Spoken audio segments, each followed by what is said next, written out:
I have started the recording. Okay. So, shall we start now?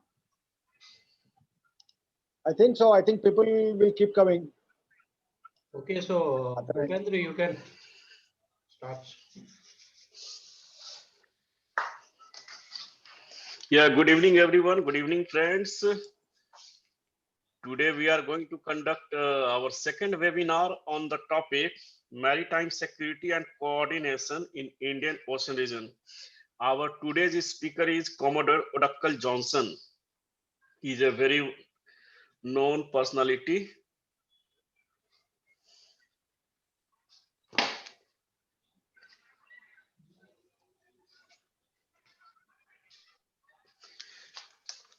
Cap Commodore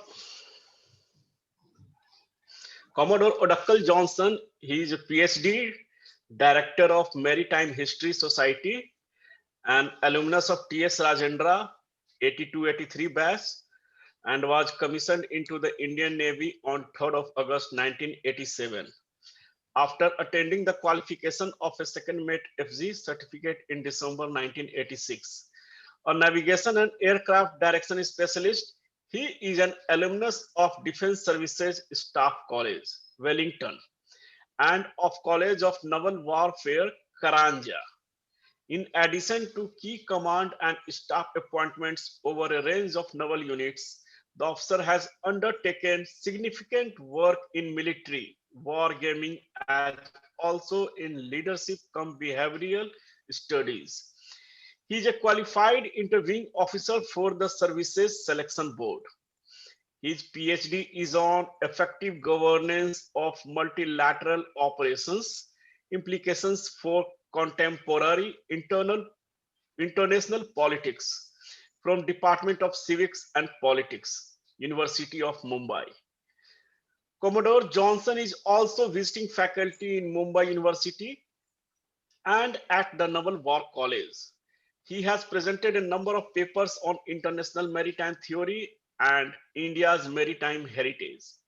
He has authored a book titled Timeless Wake, The Legacy of Royal Indian Navy in World War II, and co-edited a compilation called Essays in Maritime Studies, Volume 3, both published by Maritime History Society, Mumbai in 2013 and 2016, respectively.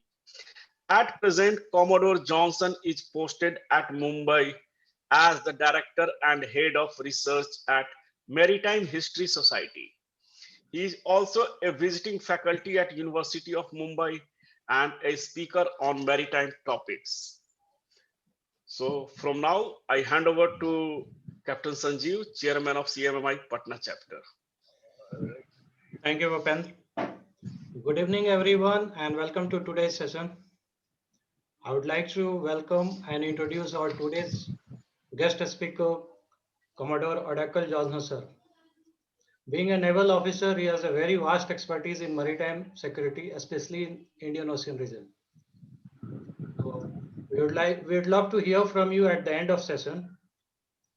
Now I request Commodore Johnson to continue. Commodore Johnson, sir, please go ahead. Yes, friends, glad to be here. Just allow me to set up, even as I just get the screen going, and just give me.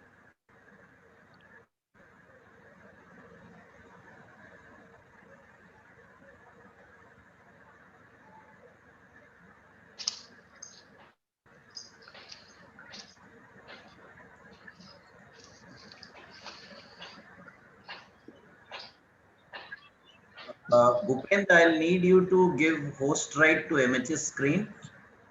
I've given Yeah, you. sure, sir. I will give you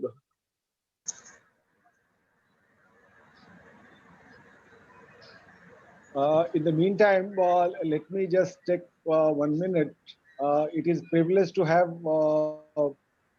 Commodore Johnson with us, who has seen he has seen both sides of shipping, in defense as well as merchant shipping, being an alumni of TSR 1982-83 batch, and he has done his second match also, so he has seen that, and so it will be really nice to have him knowing since he knows both the sides. So it is really nice to have him here with us so that he can uh, sort of gel both the sides and let us know how it works, because he knows our mindset, our requirements, everything, and then probably he knows for Indian Navy also. So look forward to hear from you, Johnson. Thank you. Thanks a lot. Thank you, Captain Prafulla. Thank you, friends, especially Captain Sanjeev, a lot of colleagues, Captain Bhupendra for the introduction. Sanjeev, I hope I am clear and audible. Yes, sir. Yes, sir. Yes, you are are very much, sir. Okay, okay, fine.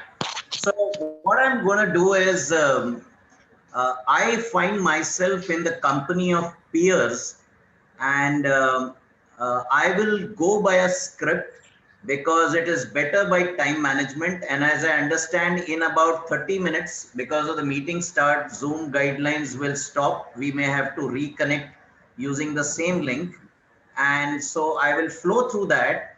And later I'll be very happy to have an interaction and hear from you. So let me begin.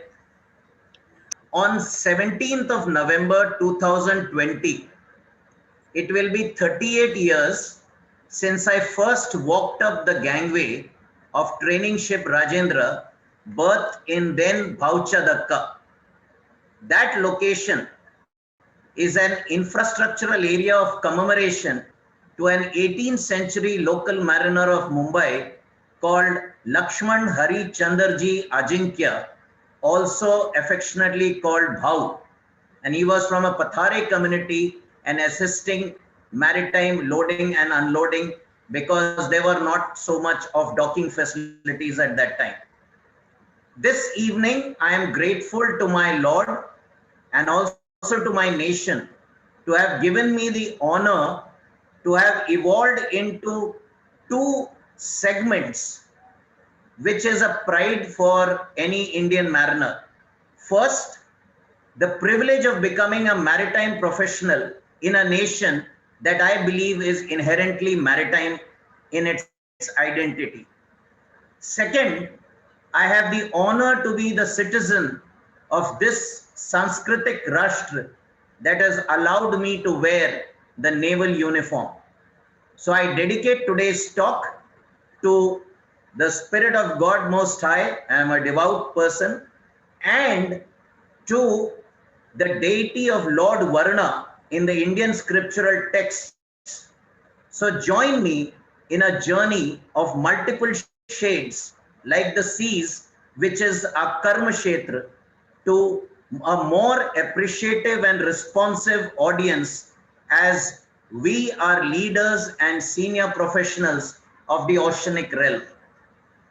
The aim of my conversation is to share a maritime perspective as leaders in segments of security and safety with better collaboration in the Indian Ocean region.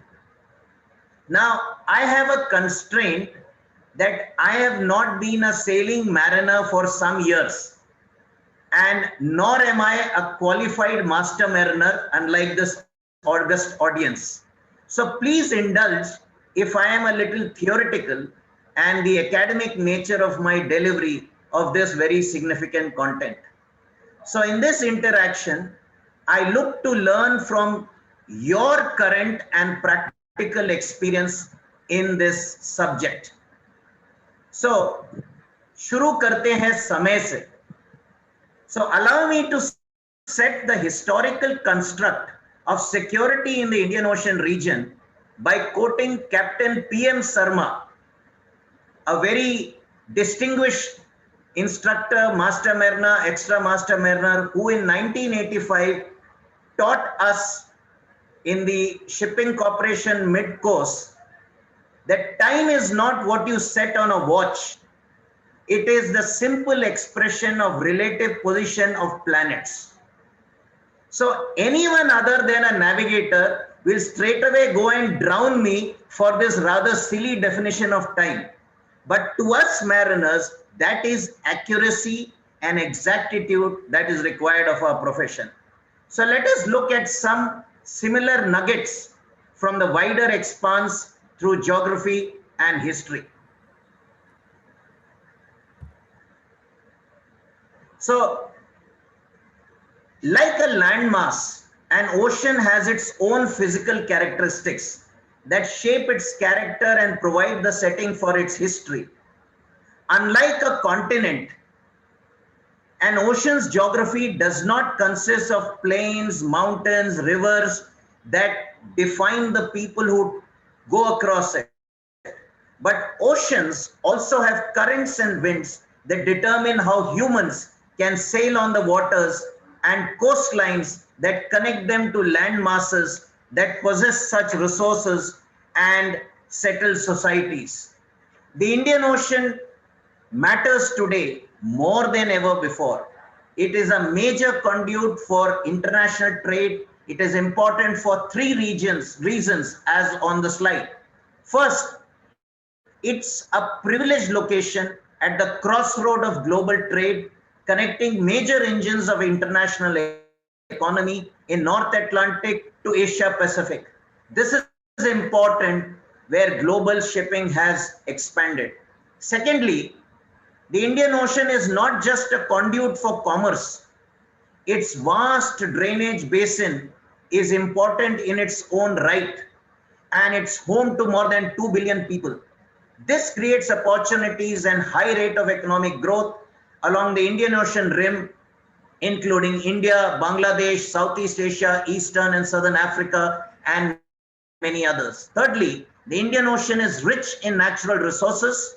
40% of the world's offshore oil production takes place in the Indian Ocean basin. Fishing in the Indian Ocean accounts for almost 15% of the world's total and has increased 13-fold between 1950 to 2010 to about 11.5 million tons. So one glance at a globe or an atlas will make it clear the Indian Ocean is continentally intruded and divided into two related halves. On the northwestern side is the Arabian Sea. On the northeastern side is the Bay of Bengal.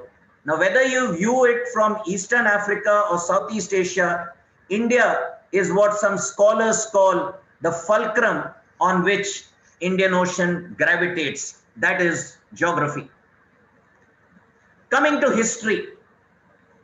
For a maritime nation like India, the concept of maritime security and specifically its approach to maritime security has a historical legacy. Now, we need to see it from both a pre-modern and a later context. So, Indian Ocean was characterized by three pillars of culture, commerce, and connectivity. The skill that was needed to do maritime activity historically was always manned by what is called the subaltern communities, those whom the more trading or the erudite class did not count much. But the trade was supported by venture capitalists in form of temple guilds, and the temple treasuries were the banks of the Middle Ages who funded all maritime venture.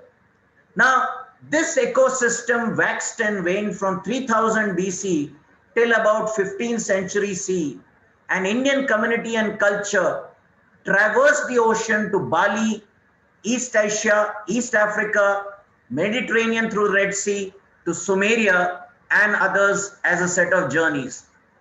The knowledge and use of monsoons was an acknowledged skill of this influence across the Indian Ocean. A singular expedition of military nature from the Chola kingdom in the 11th century to present-day Sumatra and Malaya was also undertaken to ensure peace and good order when it was threatened by piracy, like the Indian Navy initiated in 2008. Absence of any other conflict or contestation caused a lack of attention to militarization of the seas. So ocean space was vacated and occupied by different people including Indians, Balinese, Arabs, Moors, Greeks, Abyssinians, and even Chinese. But they interacted with good harmony with the Malabar region, where I come from, being a characteristic symbol of a common heritage of mankind, and Mar Liberum was practiced long before Hugo Grotius wrote about it. So the turn to the 16th century saw a European influx, which is given by the Western narrative of Age of Discovery. The Portuguese were one of the first to arrive, and that saw the beginning of context, resistance in India, and conflict in the Indian Ocean region. That era has, despite the travails of colonization, given one good thing. It is the initiation of what we call the modern Indian Navy. That was the initial framework. Now, if we rapidly move forward, if we come to the post-colonial period, especially through the Cold War, and in the later stage after the Soviet Union collapsed, today's strategic partnerships all contribute to molding the Indian perspective of maritime security. Allow me to quote a 1950s historian, K.M. Panikkar, who says, "The importance of the sea came to be recognized by Indian rulers only when it was too late." I hope it is not too late, and I believe it is not too late. Panikkar told the conditions in which Indian Navy had to develop as a symbolic Royal Indian Navy, and later today as a force to reckon with from the coastal to the deep oceanic region. The ocean has been a key determining factor of India's oceanic footprint, cultural, commerce, and by maritime power. It was initially defined by the withdrawal of the British from east of Suez. Prime Minister Indira Gandhi called for a zone of peace. In the late 1990s, Prime Minister Atal Bihari Vajpayee and later Prime Minister Manmohan Singh all did the possibilities of openings in and around Indian Ocean to come to be seriously contemplated. Today, 95% of India's trade by volume and 68% of trade by value passes through the Indian Ocean. Additionally, 3.3 million barrels per day, or nearly 80% of India's crude oil requirement, is imported by sea via the Indian Ocean. If you take into account India's offshore oil production and petroleum exports, India's dependence on oil is 93%, and according to our doctrines, India is the fourth largest importer. Okay, good news is we have been upgraded and now we don't have to log off. Great. Okay, India is the fourth largest importer of liquefied natural gas, with about 45% coming by sea. India is dependent on the resources of the Indian Ocean. So, what are some of the security threats that we need to be mindful of? Now, these are some of the traditional security threats in which countries with nations, there are people who have inimical interests, maritime boundary disputes, which India has resolved with everyone except one. And if there are countries with different contestations, this can lead to naval threats. Then you have the non-traditional threats. Who knows better than India about terrorism, maritime terrorism, 2611, piracy operations. We had piratical attacks almost close to Lakshadweep, refugees and human trafficking, including drug trafficking, illegal, unreported, unregulated fishing, and even the presence of private armed guards. So this is a kind of spread, particularly piracy. We have been very familiar. Beginning in 2005, pirates operating from off Somalia began to hijack commercial ships with alarming regularity, and with incidents peaking in 2010. Following global attention and a growing notoriety of Somalia piracy, a series of steps were taken by both industry and the governments. And naval operations, transnational coordination, and security measures by shipping industry ensured that post 2012 there has been a sharp dip, and maritime piracy, which was costing the global economy around $5.7 billion, the bulk was actually borne by the industry. Non-state actors such as pirates are not the only entities which are prevailing across, and I have mentioned briefly. I am not going to go into detail. I want to bring one more threat before I progress to what we will talk about the coordination. We underestimate the challenge of climate change. You know, when it comes to Mumbai, where we are presently based, when people say the monsoon has not vanished till September and October, those of us from the maritime industry will understand the monsoon has long gone. Today, cyclonic activity is causing more rainfall and unpredicted weather patterns like Oki and Nisarga, which are causing havoc whether in the offshore or in the coastal or in the littoral regions. Climate change and natural disasters are going to bring increasing attention of maritime industry, security agencies, and the nation as a larger whole. So, this is the larger context of what we call the security and threat in this. So, if this is the situation, allow me to share briefly what is the agency and coordination to address this. Search and rescue comprises of search for and the provision of aid to persons, ships, or other craft which are feared to be in distress or in imminent danger. The Indian Coast Guard is responsible for coordinating aeronautical and maritime search and rescue in the Indian search and rescue region. With a focus on humanitarian nature of work, maritime agencies, including the Coast Guard, collaborate to develop and sponsor vital standards and recommendations. The Indian Coast Guard has been entrusted with the duties of providing search and rescue assistance to mariners, protection to fishermen, including assistance to them at sea while in distress and related to property at sea. The Indian Coast Guard Charter includes providing protection to fishermen, safety of life and property, coordinate search and rescue operations at sea.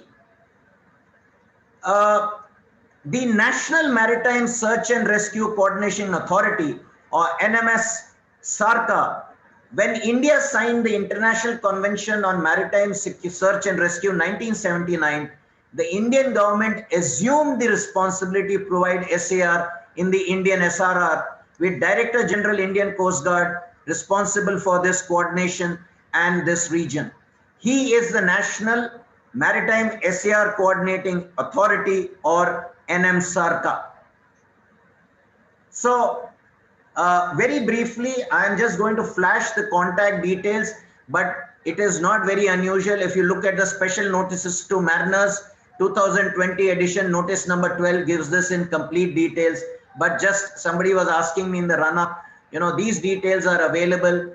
One of the challenges when we become senior, we don't open the books and read again. So I thought I'll just flash this for our common purpose. So there are 3 geographical areas or regions established in the Indian SRR for coordinating responses to both maritime and aviation related distress.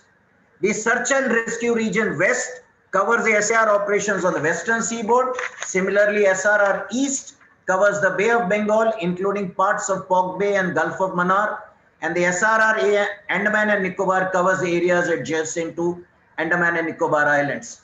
So the Maritime Rescue Coordination Center is the agency in the Indian SRR, which is an operational facility to promote efficient organization of SAR services and for coordinating the SAR operations in this region. It just not only provides the SAR facilities, aeronautical SAR, of course, is coordinated by the Airports Authority, but it also covers part of it into the sea. Now, we've covered the MRCCs. There are 3 main MRCCs corresponding to the 3 SRRs, but within the MRCCs, you have 10 maritime rescue sub-centers and 3 maritime rescue sub-centers operating under the larger MRCCs. So the multi-mission Indian Coast Guard stations along the coast deploy their ships and aircrafts, and when required, they call into assistance even Indian Navy assets. Now, there is a limited assistance using helicopter operations within for merchant naval ships.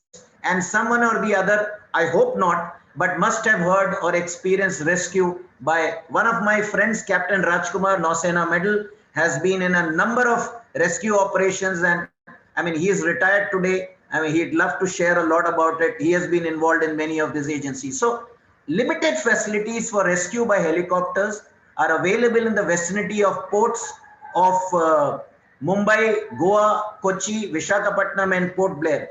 Helicopters operate from time to time with merchant ships at sea, and their use is very useful, especially for medical case evacuations. Whenever a distress message is received visually or by radio from a ship in distress, the rescue authorities coordinate, and the nearest rescue coordination center dispatches a helicopter as required. I must mention that for coordination purposes, the regulatory body is the DG Shipping, and the Directorate General of Shipping implements shipping policy and legislation to ensure safety of life and ships at sea, preventing marine pollution, promotion of maritime education and training coordination. Of course, this audience is very well familiar. IMO guidelines, employment and welfare, the entire gamut of this. Now, GSR 311, in exercise of the power conferred by Section 457 of the Merchant Shipping Act 1958, the central government has made many regulations. I'm not going to go into details, but I'll just briefly mention. You are aware that any vessel of 300 tons gross or more, other than Indian ships entering and sailing out of ports, terminals, anchorages, or port facilities in Indian territorial waters, needs to be in possession of insurance coverage against maritime claims and establish policies and procedures for their supervision. The operator must ensure that insurance policy and certificate of class remains valid during the vessel stay in port or the offshore terminal under the jurisdiction of India and these areas. The Indian Coast Guard and the Navy, as part of the coordination, have the authority to check and verify the protection and indemnity insurance and the name of the classification society of the vessel if deemed necessary. If the vessel is not in possession of a valid protection and indemnity assurance or certificate of class, the matter is reported to DG Shipping immediately for appropriate action under the Act. Now, again, this is common, but I thought it was important to just flag this at this part. So, this is another area which is not my strength area knowledge. You are better qualified in GMDSS, but I thought I'll just mention it as part of the thing.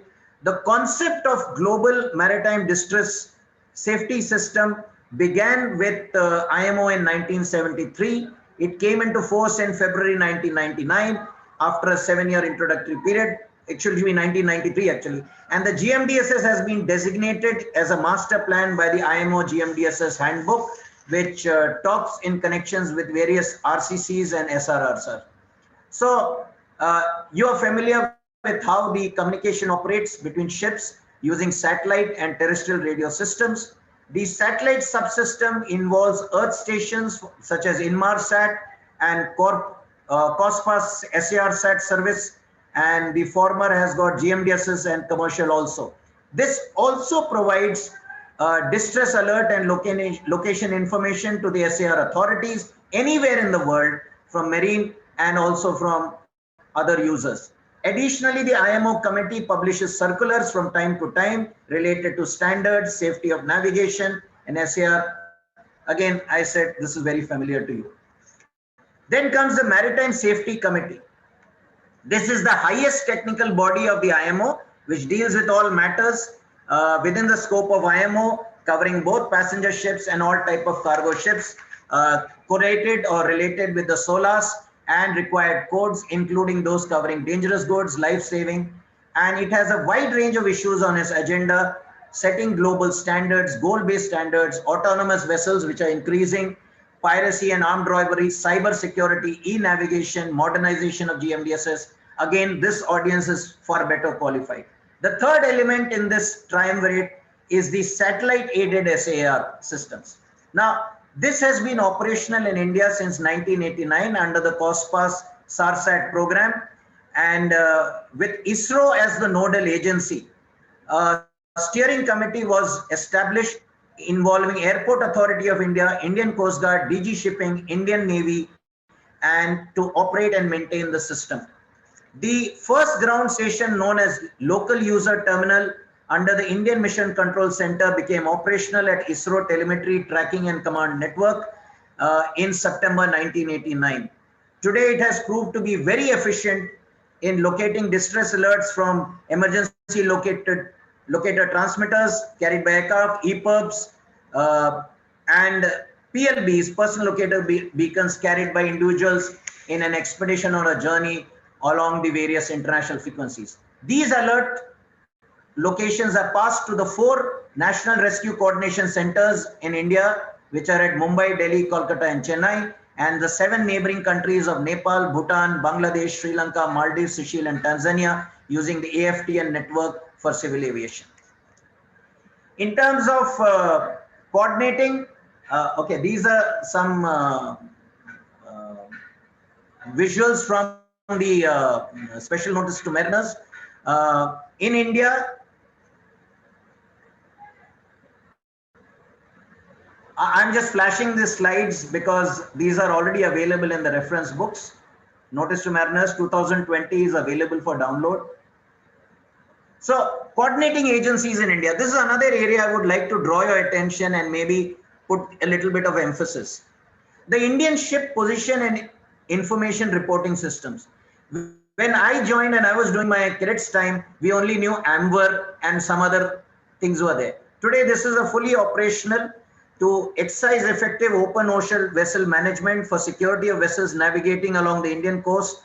The Indian Navy, in coordination with DG Shipping, has established the INSPIRES from 1st November 1986. Main objective is open ocean vessel management, and the other objectives are security of maritime traffic and effective vessel traffic management, weather forecast to enhance safety of navigation and preventing maritime pollution. The DG Shipping is the operational functionary of the, in coordination with the Maritime Operations Center Mumbai with the Indian Navy, the Indian Naval Communication Centers, the vessel trafficking, the VTF Mumbai and VTO Vizag, they are the shore stations. The Indian Ship SAR, INSAR, operates along with the International Maritime Search and Rescue 1979 Convention to provide coordinated search and rescue operations in the event of an unfortunate marine casualty. Then the Coast Guard is brought into operation, and using the ship position reporting system since February 2003, it's also now called the Indian Ship Reporting System. So INSAR is an advanced computerized system designed to contribute to safety of life at sea and is operated and maintained by the Indian Coast Guard through the MRCCs. This is an integral part of the merchant SAR system in India to provide up-to-date systems. I want to briefly move on to what I call as the maritime domain technologies in IOR. Again, you're very, very familiar. The first is the long-range identification and tracking system. It is a system that was established by the IMO under MSC 202. The regulations came into effect by 1st January 2008, and the Government of India, as a party to the SOLAS 1974, has, with subsequent amendments, given provisions as its international obligations on December 2008. The main purpose of LRIT is to promote safety of life at sea. The National Data Center for LRIT was set up and made operational with the DG Shipping in July 2009. It is a repository of information for ship position and data. The next is the automatic information system. Again, you are very familiar. It's a ship and shore-based data broadcast system operating in the VHF maritime band, and it becomes a powerful tool to enhance situational awareness, contributing to safety of navigation and efficiency of ship traffic management.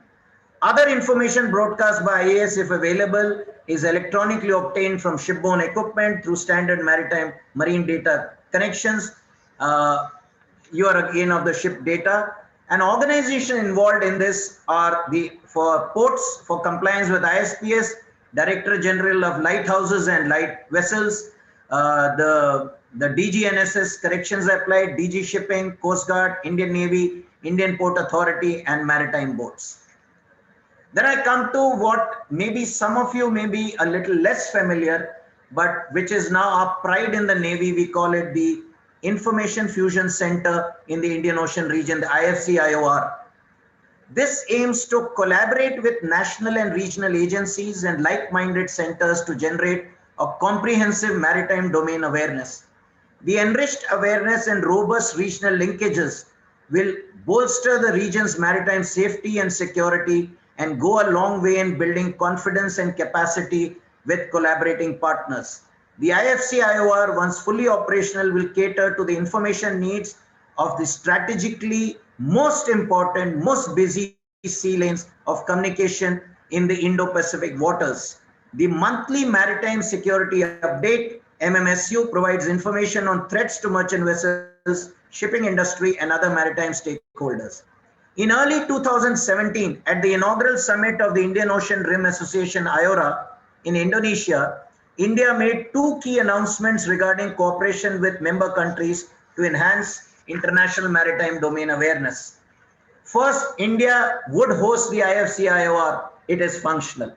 Second, the scale and scope of wide commercial maritime activities in the Indian Ocean make it untenable for individual countries to keep track of grey foreign vessel or illegal vessels. Collaboration, such as between authorities and people represented in this audience, is essential to address the two requirements of situational awareness and law enforcement to safeguard our global commons. IFC-IOR was launched in Gurugram in National Capital Region in December 2018. It is co-located with the Indian Information Management and Analysis Center, IMAC, which is jointly administered by Indian Navy and Indian Coast Guard. And for common understanding in the IORA nations, the threats in the region have been divided into piracy and sea robbery, sea theft, maritime terrorism, contraband, smuggling, irregular human migration, IUU fishing, and maritime incidents. 4 sectors have been identified by the Center to assess maritime safety and security, which are Gulf of Guinea, Gulf of Aden, Arabian Sea, and the Bay of Bengal and Southeast Asia. India has already signed an information exchange agreement with 22 countries and 1 multinational construct, the Virtual Regional Maritime Traffic Center, that facilitates 30 other countries to create a virtual network for exchange of information under the International Cooperation Framework. The initial exchange is being undertaken using virtual means, telephone call, fax, email, and video conferencing. It has 40 international liaison officers.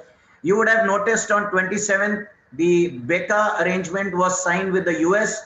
So now there is a US liaison officer sitting in IFC-IOR and an Indian liaison officer will be sitting in Bahrain. This is just last week's information. So now we have access to mutual sharing of this network. So otherwise only a few countries had, such as France, Singapore, and UK had liaison officers.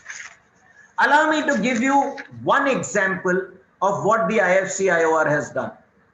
You know, when the ships of the first training squadron of Indian Navy, Sujata, Sarthi, and Shardul, operating in the South Indian Ocean, were diverted to Port Beira, Mozambique, on receipt of a government of Mozambique distress message to provide humanitarian assistance and disaster relief because of Cyclone Idai on 13 March 2019. The Indian Navy ships transferred 9 tons of relief material by boat to Boozy Island near Port Beira, which was cut off from the mainland. 9 containers of HADR, including medical supplies, were handed over to representatives of government of Mozambique. Indian Navy has rescued 192 individuals and provided medical assistance to 22,382 Mozambique nationals till 30th March in just 15 days. Indian Navy's helicopters took 18 sorties for evacuation of personnel along with local authorities and UN mission. So I'm not going to give too many. I think one example can give the kind of this. So I'm on my degree to close. One shouldn't go beyond the brief. So I'm going to go somewhere else for a few minutes. Now, before I go, in case you want a quick reference, and I know you are familiar, if you go to the internet, you can download the Indian Maritime Safety and Security Chart. This one single document If you print an A3 or a larger document, it has all the information that I talked in brief. When I was preparing along with my studies, my research assistant went line by line on this and was guiding, sir, we must include this, we must talk about this. So I'll come back to that in a minute. So this is one reference that will give you thumbnail view of everything. It's available for download, nothing very secret about it. So question, ab kya karu? Okay, at the end of all this talk, what needs to be my response? Okay, so before drawing to a close with my summary of what needs to be the perspective to security and safety as a mariner, allow me to take a diversion and mention what must be done immediately to take initiatives like today forward, like this interaction. A brief update on my organization is in order. I'll take about 5 minutes. Okay. The Maritime History Society, founded by late Vice Admiral Manohar Prahalad Avti, is a 42-year-old academic initiative of the Western Naval Command of Indian Navy. Its efforts in 4 decades has enhanced inquiry and publication of Indian maritime history and heritage. Despite the lockdown in place for the last 7 months, MHS has sustained a targeted awareness enhancement of Indian maritime dimension through the online medium. The MHS team has slogged through research, online content, seminars, and focus-based studies to bring sea-mindedness in India.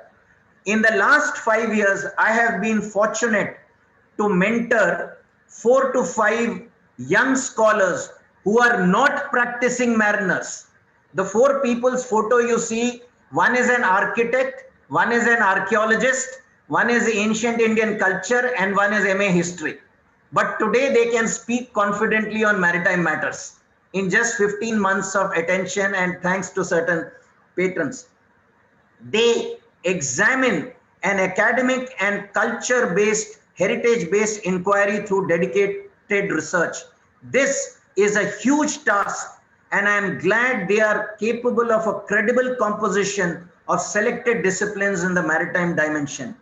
This needs to be strengthened and showcased through outreach and museology. Research and associated digital heritage infrastructure is capital intensive, and I am going to ask you without hesitation to support our cause. Please talk about our work, examine our content, and most important, open your digital wallets and liberally contribute to our sustainability campaign. Visit us at mhsindia.org, go to the support page, and you can contribute directly through digital payments. But as institutions like CMMI and corporate organization, please come forward and support. Just giving you 2 figures.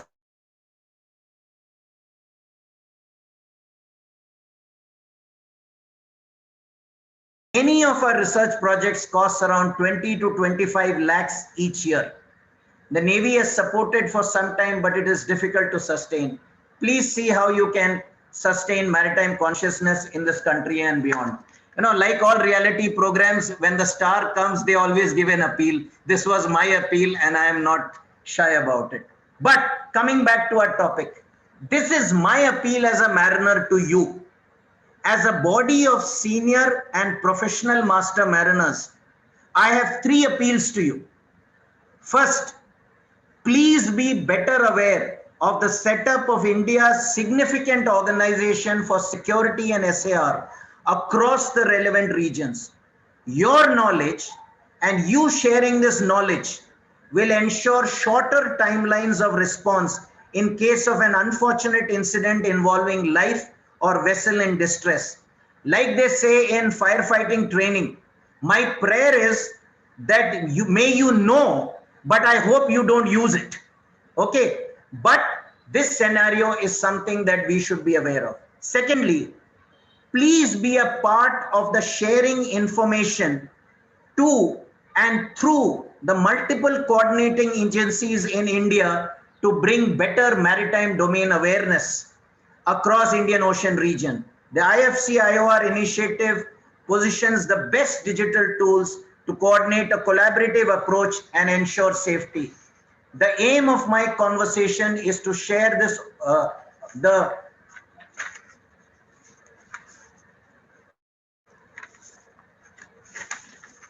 just give me a minute.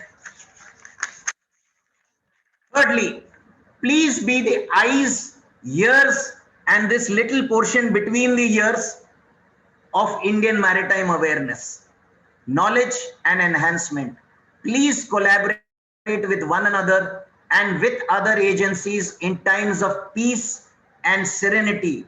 So we are better prepared when security challenges or safety issues come up. You are the people on the scene. You are the first responders. Indian Navy will be anywhere, anytime for any assistance, but it will be made better effective if your eyes and ears are sharp and you connect with us. So friends from the fraternity of the seas, thank you. These are some of my references. I'll be very happy to pass. Nothing is my original material. I have learned from this. So thank you for your patient attention. I will be glad to hear you and your response. Shano Varun, Jai Hind.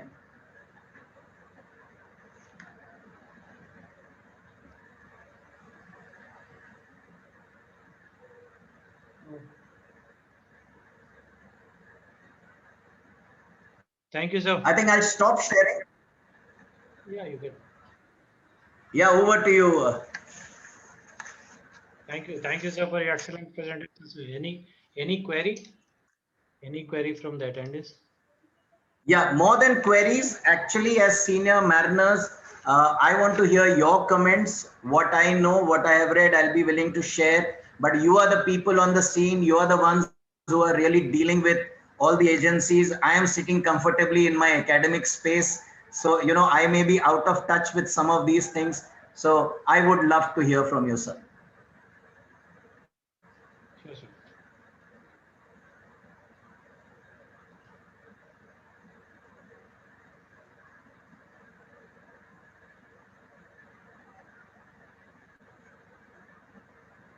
I appreciate the good comments, but sirs, please don't hesitate. You might have some different views or some amplifying views. Please go ahead.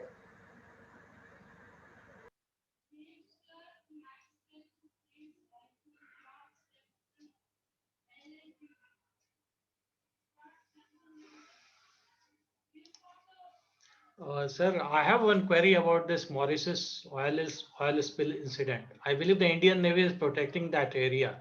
So what's the role there in case of accident? Yeah, if you are aware, Captain Sanjeev, you will be aware that the Mauritius Coast Guard itself is manned by the Indian Navy. Captain Manu is the one of the commandants of the setup. The Indian Navy has a detachment of officers and aircraft. In fact, in the initial stages, the government was very angry with some of these people that you didn't prevent an incident. Of course, today you are better positioned that the ship did not have proper charts. It was thinking that it is going through open ocean passage despite being in such close proximity to the atolls. So the incident itself was very unfortunate and the local public had reacted in a very adverse manner. So the initial part was to address. Then the Indian Navy detached a few vessels, including the diving support and rescue vessel Nirikshak. My team is still gathering information and we'll soon probably put out a more comprehensive article.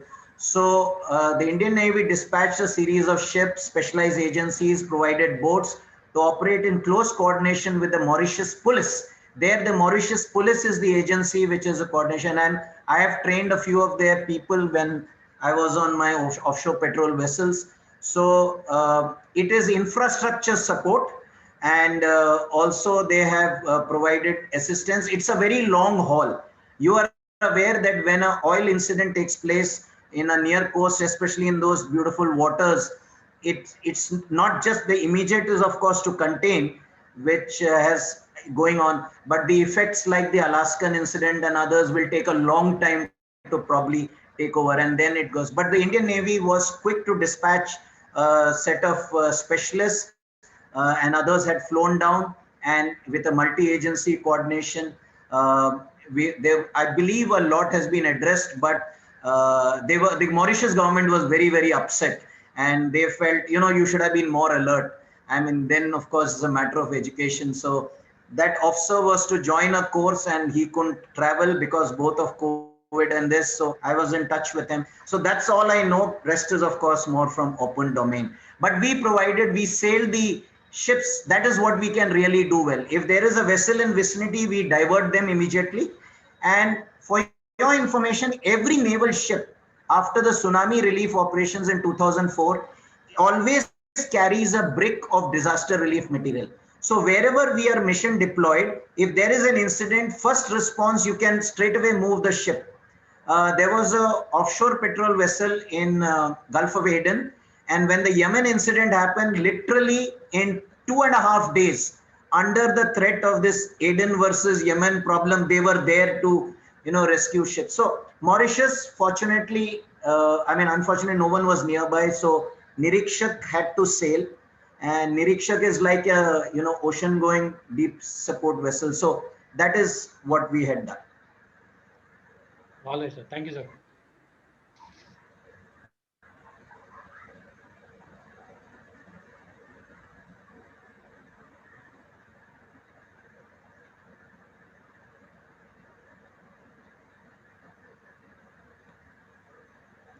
So maybe I'm slightly going out of the topic, but do you have any idea what is happening with the master of that vessel who has been now caught in Mauritius? Sadly, sir, I'm not in picture, but I can informally try and ascertain, and I'll pass on through Sanjeev. I don't have a direct input because, as I say, even for collecting content for this, I had to, lean on some of my friends. I'm not in operations, I'm in research, but I'll try and informally gather. But I'm sure there will be people here who may be from DG and from MMD who might have a better, I don't have information. But one of the tragedies is in our Indian Ocean region, when an incident happens, sadly, the local countries don't become very, very friendly. Unfortunately, that is there. And there is a process in this information sharing and building to try and improve the connect. But I don't have a first-hand input, sir, but maybe if Sanjeev will remind, if I get information, I'll definitely pass on. Thank you. Thank you. I have a question. This is Mitra. Am I Hemant. Yes, Hemant, you are. Yes, but I have a question. See, last time we had a MSC Chitra incident in Mumbai, and then recently we have had the incident in Mauritius, where the Indian Navy had a role to play. Time and again, it has been proven that we are very slow in acting whenever incidents like this happen. Do you think the lacuna lies somewhere in our own system? Should the system be strengthened? And what would be your recommendation in this aspect? Thank you. Okay, I'm going to go on a limb here and share from what my academic study has been. I haven't studied both in terms of the chain of events, but I can, studying various things in the maritime sector, I can share some things. As of today, if I'm not wrong, there are 18 ministries involved moment you utter the word maritime. From agriculture through fishing to earth sciences to the defense to, you name 18 ministries. Now imagine coordinating something with a single ministry, what is the time frame it takes.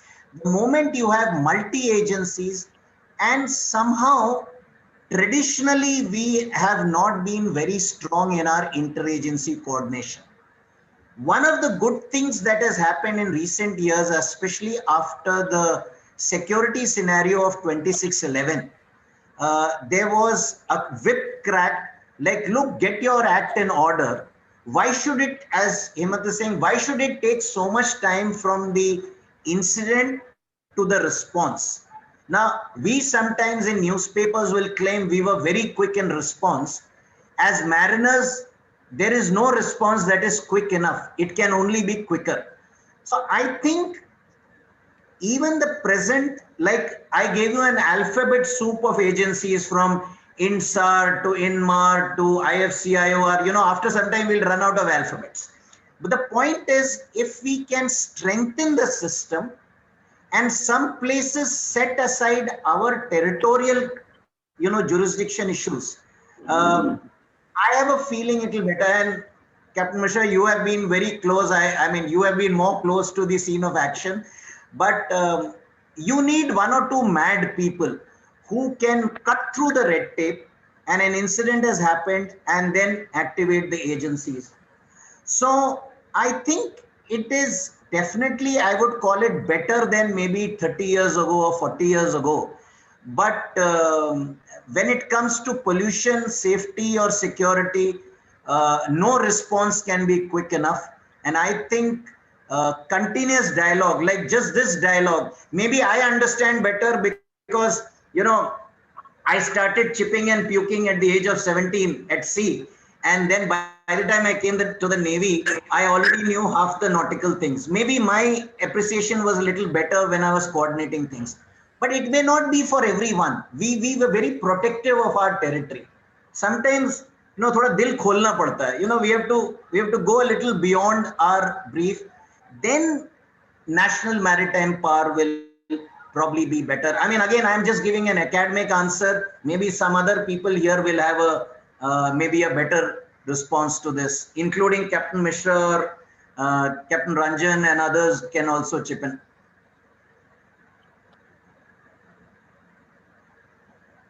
Thank you.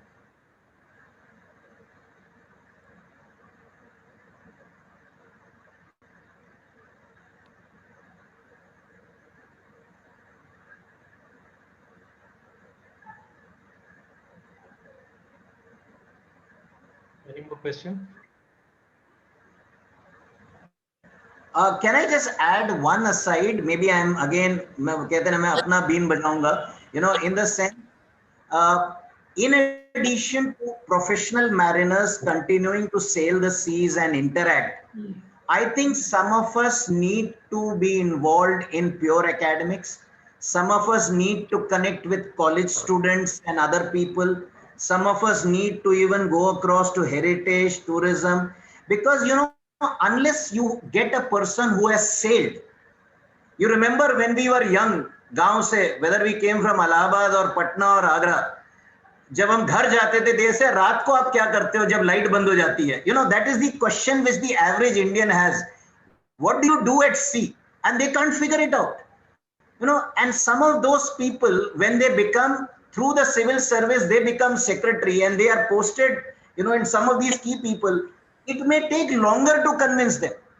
So you and I, probably some of us need to, have a more open dialogue with someone. Maybe we must spend more time making non-maritime people maritime. I visited Cape Town some time back because of this sailing vessel Tarni, which went round the world. When you go to the marina, every person, is at sea. In my book, I wrote this line.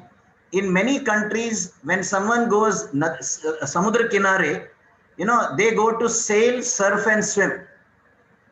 And I said, when we go to Chowpatty, we have Pani Puri and, associated things. Because our mind somehow is not very keen to step out to sea. So maybe if we take this initiative to tell, look, brother, whether you look to the west of India, whether you look to the east of India, whether you look to the south of India, you will find pani. And if you look to the north, Himalaya or Himgiri, wo bhi pani hai. At the end of it, it is, you need to understand this. And I mean, the aim of this, I said, look, I am not a practicing mariner, but I am passionate about the sea. If whenever I get a chance to sail, now it is more like pleasure sailing. I went on Captain Dilip Donde's boat Antara and I took my team along. I said, Dekho Darya mein jaake how it is. So I think we need to make sea a little more friendly to people and take people to sea. People spend lakhs of money in doing adventure climbing, rock climbing. एक sailing में लेके जाओ ना, उससे बढ़िया adventure क्या मिलेगा? So that is my closing word to you. Sorry, Captain Sanjeev, just to take that a little extra bit. Thank you, sir. Okay, so I believe there is no further question. So anyway, thank you, sir. Thanks for your excellent presentation and checking of a very important topic. It was really very helpful to us also. And thank you everyone for your active participation. Also, I would like to express my sincere thanks to CMMI Mumbai team. Captain B.K. Jha sir is also your CMMI master, and then General Secretary and other committee members are also here. So thank you everyone, and I request our CMMI master Captain B.K. Jha sir to say a few words. Captain B.K. Jha sir.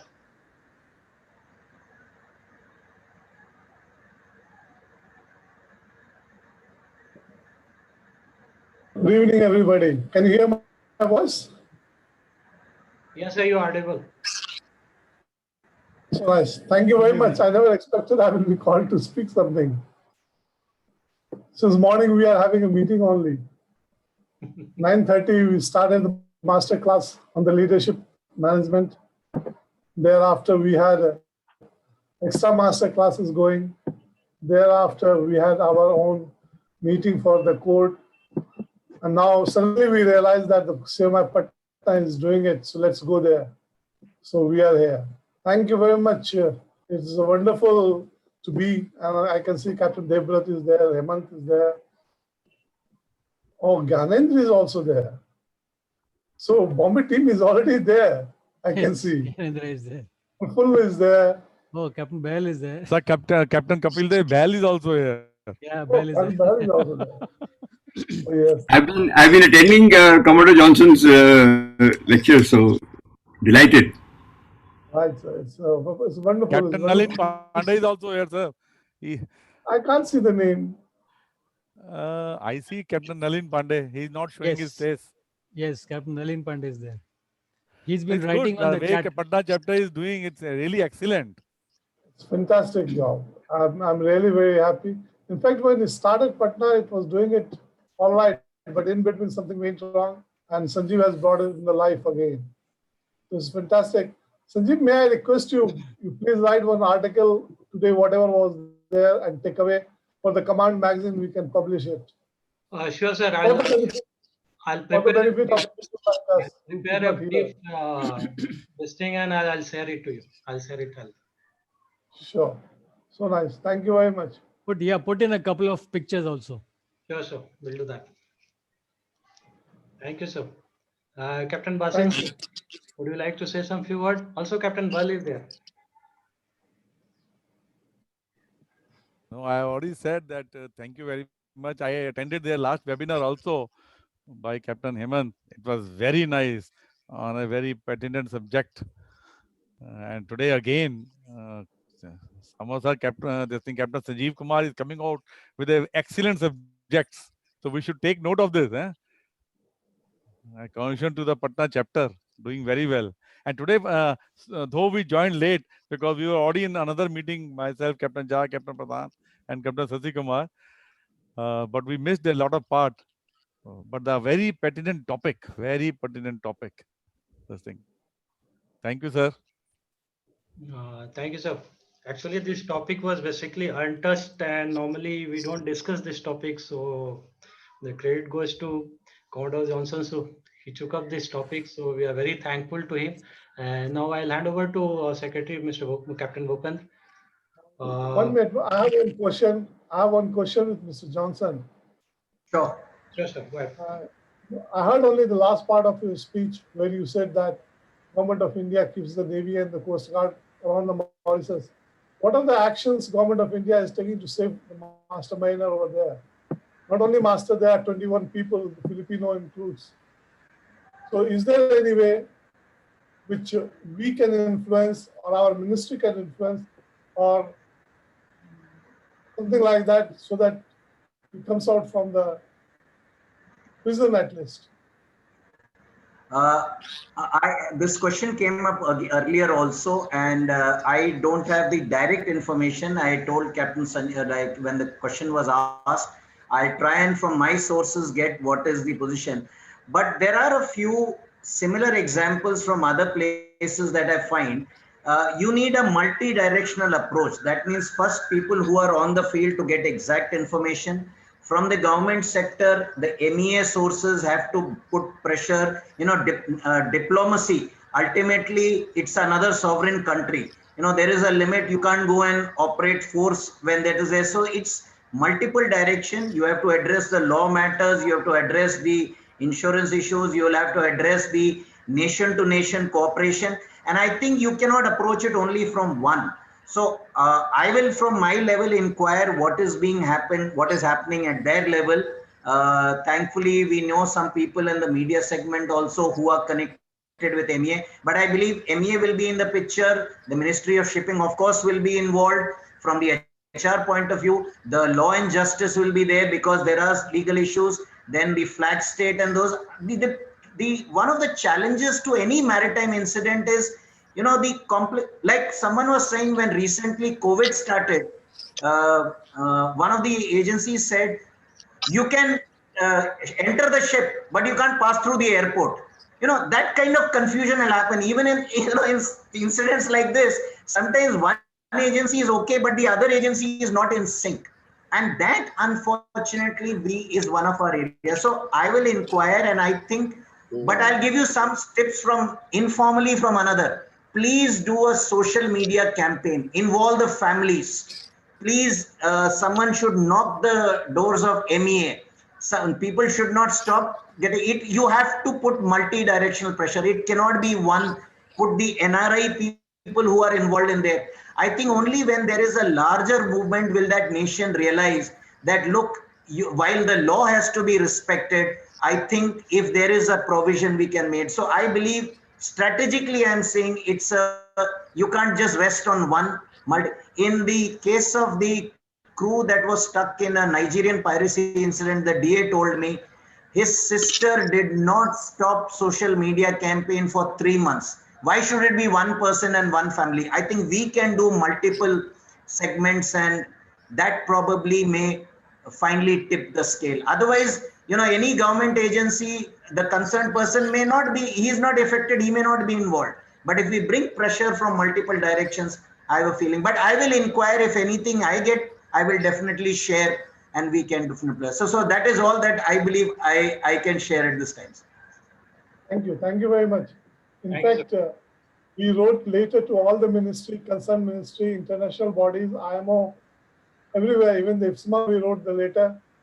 But IMO was the only body which replied us, and it was very positive reply. Unfortunately, Secretary General of IMO has also passed away, who read our email. But response is not so encouraging. That's a very sad part of it, and they are keeping it completely secret. They are not opening up that what is happening it.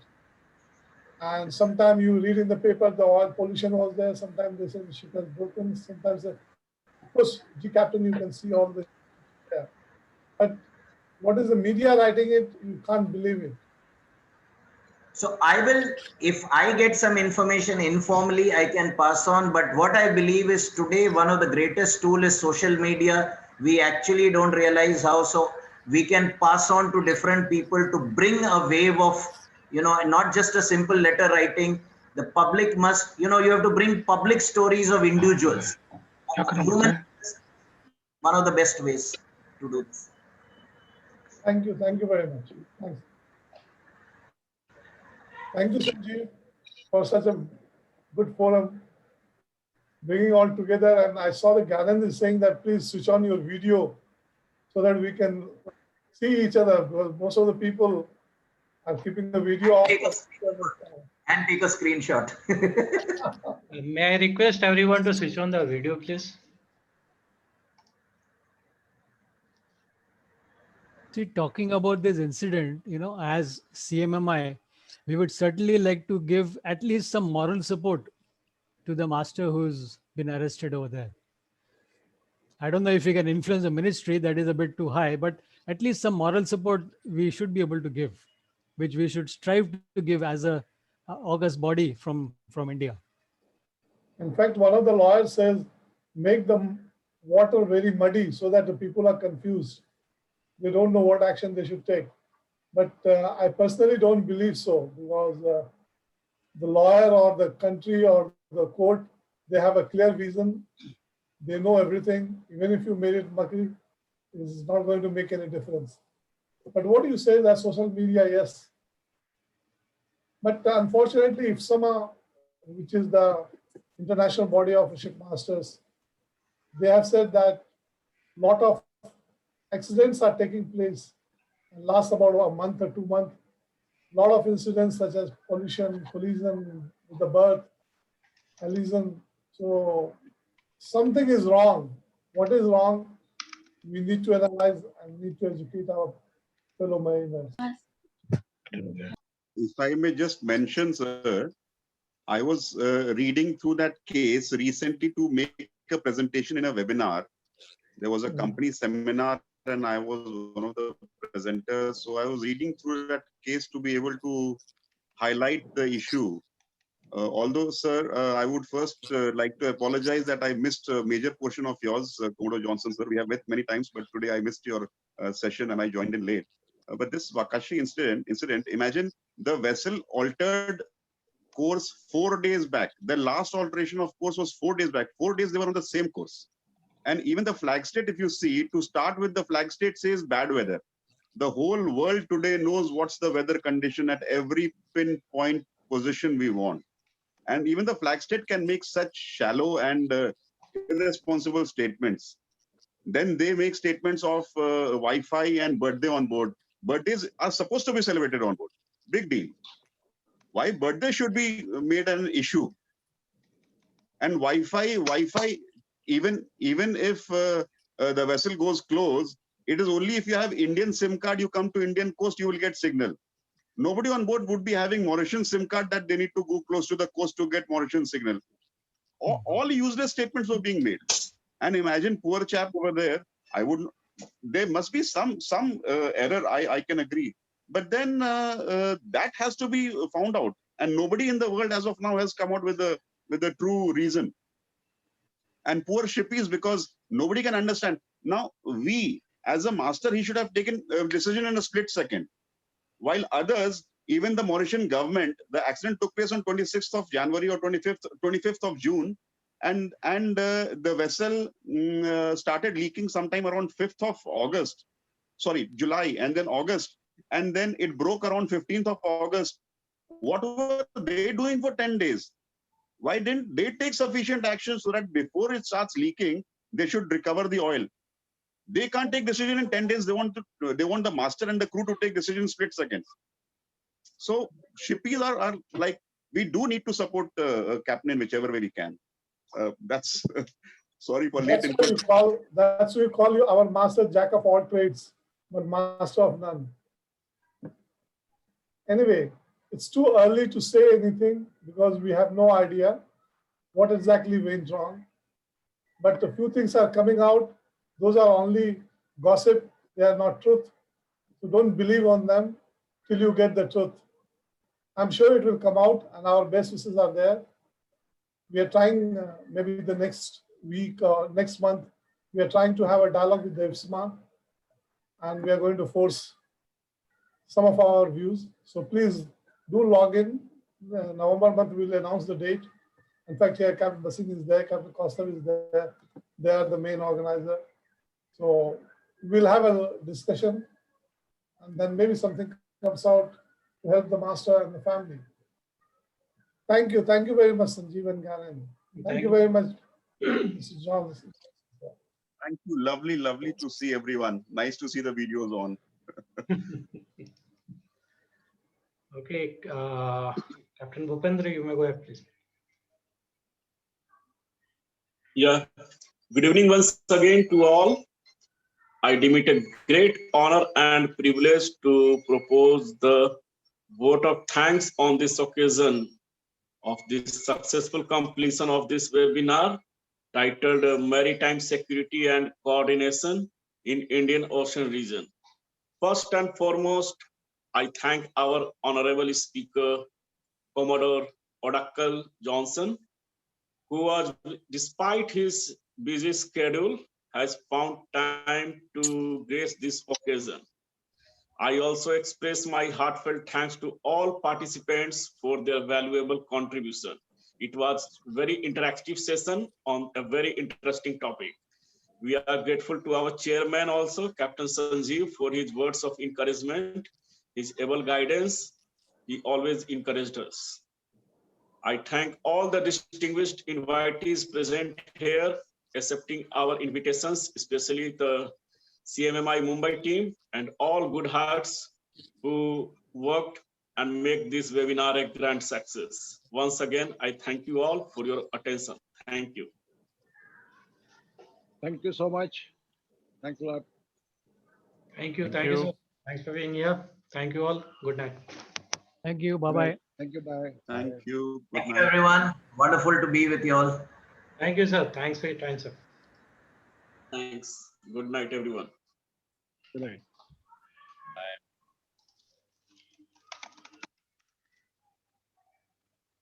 Chalo.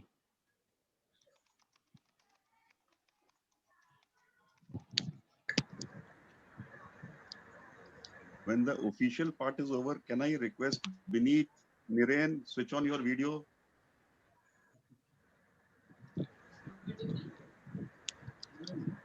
Hello, Amresh.